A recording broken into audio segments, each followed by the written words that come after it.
Hello friend, সবাইকে আবার একটি নতুন ভিডিওতে স্বাগত জানাই। তো আর কয়েকটা দিন পরেই শুরু হতে চলেছে কলেজ অ্যাডমিশন 2025 এবং কেন্দ্রীয় পোর্টালে সেন্ট্রালাইজড পোর্টালেই এই অ্যাডমিশন প্রসেস তোমাদের শুরু হতে চলেছে।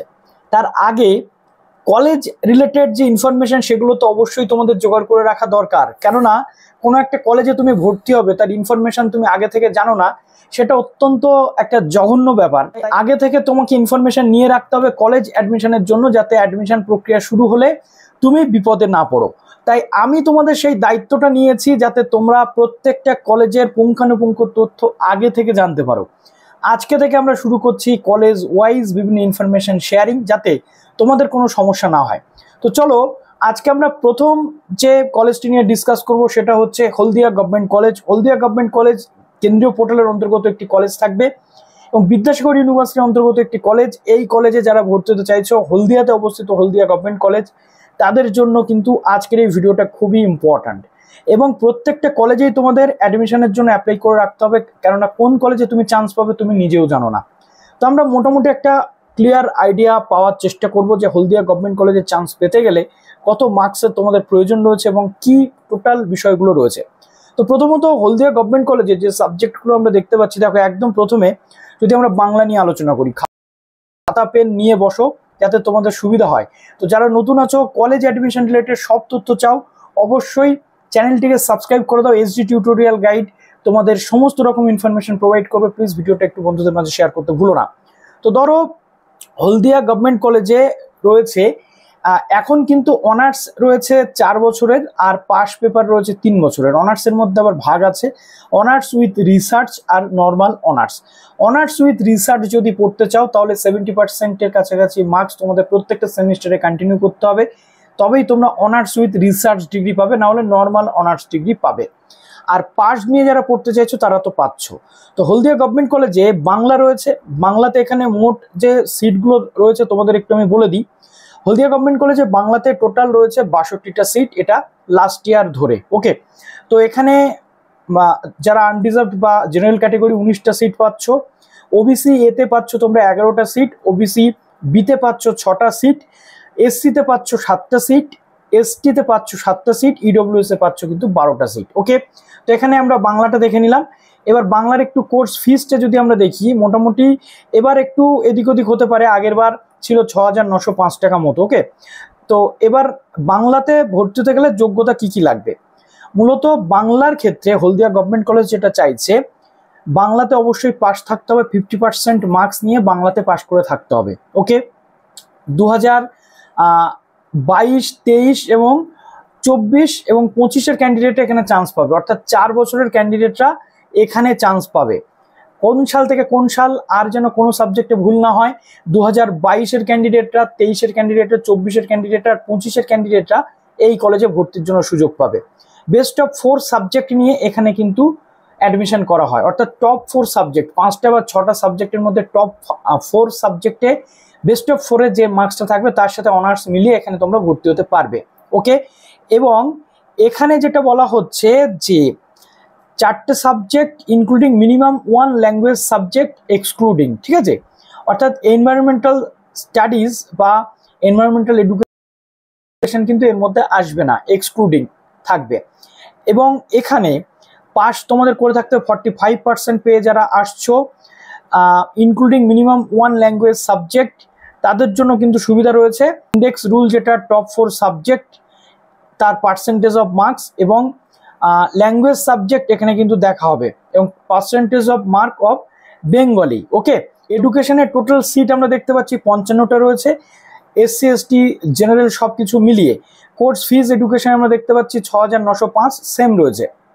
আর এডুকেশনের এলিজিবিলিটিটা কি বলছে, 50% মার্কস তোমাদের এডুকেশনে থাকতে হবে এবং 4টে সাবজেক্টে কিন্তু তোমাদের অবশ্যই পাস থাকতে হবে, এবং একটা ল্যাঙ্গুয়েজ পেপার তার মধ্যে অবশ্যই থাকতে হবে, অর্থাৎ কম্পালসারি পেপার। আর ইভিএস বা এইগুলো কিন্তু দেখা হবে না। ওকে, আর এসসি এসটি বা সমস্ত যারা রয়েছে তাদের জন্য 45%-এর কথা বলা হয়েছে।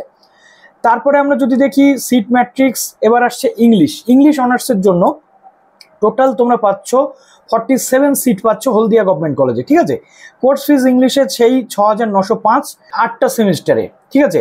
পার সেমিস্টারে কত করে পড়বে হিসাব হতে পারে। এবার পার সেমিস্টারে 1380 টাকা করে তোমাদের সেমিস্টারের ফিস কিন্তু রয়েছে। এবার এলিজিবিলিটিটা কি আসছে, ইংলিশ অনার্স নিয়ে পড়তে গেলে ইংলিশে 50% মার্কস তোমাদের পেতেই হবে, সঙ্গে 4টে সাবজেক্ট তোমাদের পাস করে থাকতে হবে। আর 45% মার্কস যেগুলো রয়েছে তোমাদের কাস্ট যারা রয়েছে তাদের, ওকে। তারপর এবার যদি আমরা চলে আসি সোশিওলজি, সোশিওলজি খুব ইম্পর্ট্যান্ট একটা সাবজেক্ট যারা নিয়ে পড়তে চাইছো। সোশিওলজিতে হলদিয়া গভর্নমেন্ট কলেজে টোটাল 70টা সিট আমরা কিন্তু দেখতে পাচ্ছি। অর্থাৎ যারা যে সমস্ত ক্যান্ডিডেটরা পাস করেছো অলমোস্ট এবছর কিন্তু সবাই ভর্তি হতে পারবে, তার কারণ খুব কম সংখ্যক ক্যান্ডিডেট এইচএস পরীক্ষা দিয়েছো, সিট যথেষ্ট রয়েছে, চিন্তা করার কোনো কারণ নেই। হলদিয়া গভর্নমেন্ট কলেজে যদি তোমরা সোশিওলজি নিয়ে পড়তে চাও তাহলে টোটাল খরচ তোমাদের আসবে 6,905 টাকা, ঠিক আছে। তো এবার আমি একটুখানি যোগ্যতাটা নিয়ে বলি যে সোশিওলজি পড়তে গেলে কি কি যোগ্যতা লাগবে। 50% মার্কস তোমাদের সাইকোলজি, হিস্ট্রি, সোশিওলজি বা পলিটিক্যাল সায়েন্সে থাকলে হবে। বেস্ট 4 সাবজেক্টে পাশ করে থাকতে হবে। এবং এখানে তোমাদের যেটা মেরিট ইন্ডেক্স ক্যালকুলেশন বলা হয়েছে, aggregate percentage of marks sociology নিয়ে পড়ে থাকো এইচএসে, তাহলে বেস্ট অফ 4-এর মার্কস সঙ্গে 1 সাবজেক্ট কিন্তু থাকবে ল্যাঙ্গুয়েজ, তার সাথে তোমাদের যেটা পার্সেন্টেজ অফ মার্কস সোশিওলজি করা হবে। আর যদি তুমি সোশিওলজি ছাড়া যেটা হিস্ট্রি বা তুমি যেটা বলা হয়েছিল এখানে হিস্ট্রি, সাইকোলজি বা পলিটিক্যাল সায়েন্স নিয়ে পড়ে যদি সোশ্যাল সায়েন্স নিয়ে পড়তে চাও বা সোশিওলজি নিয়ে পড়তে চাও সেক্ষেত্রে তোমার টপ 4 সাবজেক্টের মার্কস দেখা হবে। এনভায়রনমেন্টাল এডুকেশন বা এগুলো থাকবে না। ইংলিশের বা বাংলার যে কোনো একটা ল্যাঙ্গুয়েজের মার্কস দেখা হবে, সঙ্গে best marks psychology, history, political science out of 100 করে তোমাদের যে অ্যাডমিশনের যে ব্রেকআপ ইন্ডেক্স সেটা কিন্তু হবে, ঠিক আছে। তো এটা গেল আমাদের সোশিওলজির যে ঘটনা সেটা। এবার আমরা নেক্সট যে সাবজেক্টে চলে আসছি সেটা কিন্তু খুব ইম্পর্ট্যান্ট একটা সাবজেক্ট, যেটা হচ্ছে অ্যানথ্রোপোলজি ডিপার্টমেন্ট। অ্যানথ্রোপোলজিতে এখানে আমাদের সিট রয়েছে মাত্র 19টা, অর্থাৎ অ্যানথ্রোপোলজিতে কম্পিটিশন এখানে হয়। কোর্স ফিজ অ্যানথ্রোপোলজির 8,720 টাকা, যেটা তোমাদের 4 বছরের খরচ রয়েছে। এবং এই যেগুলো এগুলো কিন্তু সব অনার্স এবং অনার্স উইথ রিসার্চ। তারপর আমরা যদি এলিজিবিলিটিটা দেখছি অ্যানথ্রোপোলজির ক্ষেত্রে তোমাদের বায়োলজিক্যাল সায়েন্স অথবা অ্যানথ্রোপোলজি এইচএসে পাস করে থাকলে 50% মার্কস থাকলে তোমরা এখানে আবেদনযোগ্য এবং চান্স পেয়ে যাবে। এবার অনেকের প্রশ্ন রাখতে পারে, দাদা আমি টোটাল এত নাম্বার পেয়েছি, আমি কি চান্স পাবো? দেখো, মোটামুটি ধরে নাও যারা 60 থেকে 70 বা 80% নাম্বার পেয়েছো তারা ফার্স্ট লিস্টে আসতে চলেছে তোমাদের নাম্বার, ওকে। তারপর যদি আমরা দেখি যে মেরিট ইন্ডেক্স রুল যেটা রয়েছে, বেস্ট অফ 4-এর মার্কসটা এখানে দেখা হচ্ছে, তার সাথে ল্যাঙ্গুয়েজ সাবজেক্ট যেটা রয়েছে এবং বেস্ট মার্কস অ্যানথ্রোপোলজি অথবা বায়োলজিক্যাল সায়েন্স কিন্তু দেখা হবে, ওকে, অ্যানথ্রোপোলজি পড়তে গেলে। এবার আমরা যদি আসি কেমিস্ট্রি, সায়েন্সের দিকটা একটু দেখি। কেমিস্ট্রিতে টোটাল এখানে সিট রয়েছে 27টা সিট, এটা হচ্ছে হলদিয়া গভর্নমেন্ট কলেজ বলছি, ওকে। তো 27টা সিট টোটাল রয়েছে হলদিয়া গভর্নমেন্ট কলেজে এবং কোর্স ফিস যেটা 8,720 টাকা টোটাল কোর্স ফিস রয়েছে। এবং পাস পেপার এখানে ম্যাথমেটিক্স মাইনর তোমরা নিতে পারছো 1 এবং মাইনর 2তে কিন্তু রয়েছে ফিজিক্স। তো এগুলো আমি তোমাদের পরবর্তী ক্ষেত্রে অফিসিয়াল নোটিফিকেশন এলে বলে দেবো। এলিজিবিলিটি কেমিস্ট্রির ক্ষেত্রে যেটা বলছে আমি মোটামুটি একটা থরলি বলে যাচ্ছি, 50% মার্কস মিনিমাম কেমিস্ট্রিতে তোমাদের থাকতে হবে, সঙ্গে বেস্ট অফ 4 সাবজেক্টে পাস করে থাকতে হবে। এবং এখানে বলা হচ্ছে ম্যাথমেটিক্সে অবশ্যই কিন্তু তোমাদের পাস করে থাকতে হবে ম্যাথমেটিক্স বা কেমিস্ট্রিতে, তবেই তুমি এখানে চান্স পাবে, কিন্তু হবে না। এবং এখানে আরেকটা জিনিস বলে দেওয়া হয়েছে, ব্রেকআপ 1-এ ক্লাস 12-এর মার্কস এবং ব্রেকআপ 2-তে পার্সেন্টেজ অফ মার্কস, অর্থাৎ টাই ব্রেকারে যদি কোনো ক্যান্ডিডেটের সাথে তোমার টাই হয়ে যায় সেক্ষেত্রে মাধ্যমিকের মার্কসটাও কিন্তু দেখা হবে। এবার চলে আসি ইকোনমিক্সের ক্ষেত্রে এখানে সিট ম্যাট্রিক্স কটা একটু বলে দিই। ইকোনমিক্সের ক্ষেত্রে 10টা সিট তোমাদের টোটাল রয়েছে। তারপর কোর্স ফিজ ইকোনমিক্সের ক্ষেত্রে সেম রয়েছে 8,720, অর্থাৎ সায়েন্স বা ইকোনমিক্সের ক্ষেত্রে সেম রয়েছে। এবার আমি চলে আসি একটু এলিজিবিলিটি ক্রাইটেরিয়াতে। ইকোনমিক্স নিয়ে যারা পড়তে চাইছো 45% মার্কস তোমাদের অবশ্যই কিন্তু থাকতেই হবে। এখানে বলে দেওয়া হয়েছে ভোকেশনাল বোর্ডের ক্যান্ডিডেটরা কিন্তু অ্যালাউ নয়, ওকে।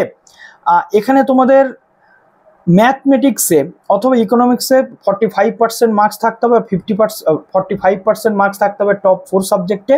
আর ম্যাথমেটিক্সে অথবা ইকোনমিক্সে তোমাদের কিন্তু এখানে থাকতে হচ্ছে 45% মার্কস, তবে তুমি এখানে আবেদনযোগ্য। ঠিক আছে, তো এটা গেল। এবার ইকোনমিক্সের যে টোটাল বিষয়টা বলে দিলাম। এবার চলে আসে geography, most demanding subject in West Bengal সোফার। 35 সিট টোটাল এখানে রয়েছে, আমরা দেখতে পাচ্ছি জিওগ্রাফিতে এই হলদিয়া গভর্নমেন্ট কলেজে। এখানে টোটাল কোর্স ফিস জিওগ্রাফিতে আসবে 8720। এলিজিবিলিটি ক্রাইটেরিয়াটা কি বলছে দেখি। 50% মার্কস তোমাদের জিওগ্রাফিতে থাকতে হবে, ঠিক আছে, এবং এখানে বেস্ট অফ 4 সাবজেক্টে তোমাদের পাস করে থাকতে হবে। তার সাথে জিওগ্রাফি অবশ্যই পাস কিন্তু তোমাদের থাকতে হবে। জিওগ্রাফির ক্ষেত্রে বলা হচ্ছে ল্যাঙ্গুয়েজ পেপারে, একটা ল্যাঙ্গুয়েজ পেপারে এরা দেখে, সঙ্গে টপ 4 সাবজেক্টের এগ্রিগেট পার্সেন্ট, অর্থাৎ টোটাল টপ 4 সাবজেক্টের মার্কস, সঙ্গে জিওগ্রাফির মার্কস কিন্তু দেখে এখানে তোমার মেরিট ইন্ডেক্সটা কিন্তু তৈরি করা হয়। এবার চলে আসছি ম্যাথমেটিক্স। ম্যাথমেটিক্সে টোটাল আমাদের এখানে রয়েছে 45টা সিট। ম্যাথমেটিক্সে একটু এলিজিবিলিটিটা আগে বলে দিই। আর 8720 টাকা ম্যাথমেটিক্সের যে কোর্স ফিস সেটা রয়েছে। এলিজিবিলিটি হচ্ছে 50% মার্কস উচ্চ মাধ্যমিক ম্যাথমেটিক্সে পেতেই হবে, তার সাথে বেস্ট অফ 4 এর মার্কস ইনক্লুড হবে, এবং অবশ্যই যে কোনো সাবজেক্টে পাস কিন্তু তোমাদের করে থাকতেই হবে, প্রত্যেকটা সাবজেক্টে পাস করে থাকতে হবে। এবার আমি একটু চলে আসছি কোর্স ফিজে। কোর্স ফিসটা বলে দিলাম 8720 টাকা কিন্তু 4 বছরের কোর্স ফিস তোমাদের রয়েছে। ফিজিক্সটা একটু চলে আসি। ফিজিক্সে টোটাল এখানে আমরা দেখতে পাচ্ছি যে 20টা সিট রয়েছে ফিজিক্সে। ফিজিক্সের কোর্স ফিসটাও সেম 8720, আর এখানে ফিজিক্সে 50% মার্কস তোমাদের প্রয়োজন, আর বেস্ট অফ 4 এর মার্কস নিয়ে এখানে তোমাদের ল্যাঙ্গুয়েজ পেপারের মার্কস ধরে কিন্তু টোটালটা কমপ্লিট করা হবে। এবার চলে আসে স্ট্যাটিস্টিক্স। স্ট্যাটিস্টিক্সে রয়েছে টোটাল 42টা সিট, এবং স্ট্যাটিস্টিক্সের কোর্স ফিস 8720 রয়েছে, এবং তার সাথে সাথে এলিজিবিলিটি ক্রাইটেরিয়াটা একটু বলি। 45% মার্কস যেটা তোমাদের অবশ্যই বেস্ট অফ 4 সাবজেক্টে থাকতে হবে। তার সাথে আমরা যেটা দেখতে পাচ্ছি যে ম্যাথমেটিক্স অথবা স্ট্যাটিস্টিক্স যদি থাকে তবে তোমরা আবেদন কিন্তু করতে পারবে। তাহলে আমরা মোটামুটি এই পর্যন্ত দেখলাম। এবার আমরা চলে আসছি মাল্টিডিসিপ্লিনারি কোর্সেস, অর্থাৎ বিএ কোর্স। এখানে বিএ কোর্স কিন্তু করানো হয়, 3 বছরের বিএ, এটা অনেকটা ইম্পর্টেন্ট। তো বিএতে এখানে টোটাল 44টা সিট কিন্তু রয়েছে humanities in Haldia government college. তো বিএ কোর্সে ভর্তি হতে গেলে হিউম্যানিটিজে কি কি লাগবে তোমাদের, এখানে মোটামুটি পাসিং ইয়ার যা বলেছি 22, 23, 24, 25, এবং টপ 4 সাবজেক্টে তোমাদের পাস করে কিন্তু থাকলে হবে। আর এখানে কোর্স ফিসটা যেটা রয়েছে বিএ পাসের ক্ষেত্রে 4035 টাকা 3 বছরে। মাল্টিডিসিপ্লিনারি সোশ্যাল সায়েন্স কোর্সেস, অর্থাৎ এই হিউম্যানিটিজের মধ্যে যে ল্যাঙ্গুয়েজ সাবজেক্টগুলো নিয়ে বাংলা অনার্স, ইংলিশ অনার্স, সংস্কৃত অনার্স, এই যে সাবজেক্টগুলো রয়েছে এই সাবজেক্টগুলো কিন্তু এখানে তোমরা পেয়ে যাচ্ছ। আর এখানে যেটা রয়েছে সোশ্যাল সায়েন্স, অর্থাৎ সোশ্যাল সায়েন্সের মধ্যে ইতিহাস পড়ে, যেটা রয়েছে তোমাদের পল সায়েন্স পড়ে, এই টোটাল ধরে যে গ্র্যাজুয়েশন কোর্স, এডুকেশন, এই ওভারঅল কোর্স কিন্তু এখানে আমরা যেটা দেখতে পাচ্ছি সিট ম্যাট্রিক্স এখানে রয়েছে 42টা সিট ম্যাট্রিক্স কিন্তু আমরা পেয়ে যাচ্ছি বিএ পাস কোর্সের ক্ষেত্রে। কোর্স ফিস এখানে 4035। তো জিওগ্রাফি, এডুকেশন, সোশিওলজি, অ্যানথ্রোপোলজি এই সাবজেক্টগুলো কিন্তু আমরা এখানে পাবো। ওকে, এলিজিবিলিটি ক্রাইটেরিয়া পাস করে থাকলে শুধু তোমরা আবেদনযোগ্য। এবার দেখো ফিজিক্যাল সায়েন্স, অর্থাৎ ভৌত বিজ্ঞানের যে তোমাদের কোর্স রয়েছে 25টা এখানে বিএসসি কোর্স, অর্থাৎ বিএসসি পাস কোর্স যেটা রয়েছে 3 বছরের। পাস কোর্সের ক্ষেত্রে 5500 টাকা 3 বছরের খরচ, আর এলিজিবিলিটিটা এখানে বলছে যে তোমাদের টপ 4 সাবজেক্টে কিন্তু পাস করে অবশ্যই থাকতে হবে। তো এই ছিল মোটামুটি হলদিয়া গভর্নমেন্ট কলেজের আঁখো দেখা হাল। হলদিয়া গভর্নমেন্ট কলেজে কি কি সাবজেক্ট থাকে, তার যোগ্যতা কি, ইচ অ্যান্ড এভরিথিং তোমাদের সাথে ডিসকাস করলাম। তো চলো ভিডিওটা প্রচুর শেয়ার করো। এরপর কোন কলেজের আপডেট চাও অবশ্যই কমেন্ট সেকশনে জানাও। ভালো থেকে সবাই, বেস্ট অফ লাক।